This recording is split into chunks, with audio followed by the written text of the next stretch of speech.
Ar Eiropas Reģionālās attīstības fonda līdzfinansējumu pilsētvides attīstībai Krustpilī ir pabeigts Saliņas estrādes rekonstrukcijas projekts, atjaunota estrādes skatuve un mākslinieku ģērbtuves, uzlabotas skatītāju sēdvietas un labiekārtota teritorija, kā arī pilnībā rekonstruēts tilts uz Krustpils saliņu.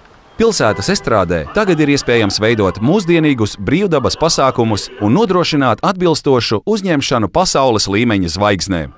Tā ir ļoti laba vieta lielākiem pasākumiem, tie, kas notiek vasarām. Šeit to atļauj gan infrastruktūra, gan arī šī izvietošana, gan arī īpašā vieta. Latvijā nemaz nav daudz tādu brīvdabas estrādes, kas atrodas Daugavas vidū.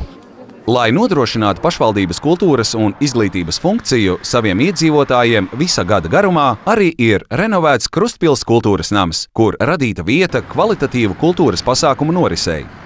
Nozīmīgs Eiropas Reģionālās attīstības fonda finansēts projekts ir ielu rekonstrukcija Jēkabpils centrā vairāk nekā 6 km garumā, kas uzlabo satiksmi autotransportam, gājējiem un velosipēdistiem. Renovāciju piedzīvo arī 1962. gadā būvētais tilts pār Daugavu, kas savieno abas Daugavas krastu pilsētas Krustpili un Jēkabpili.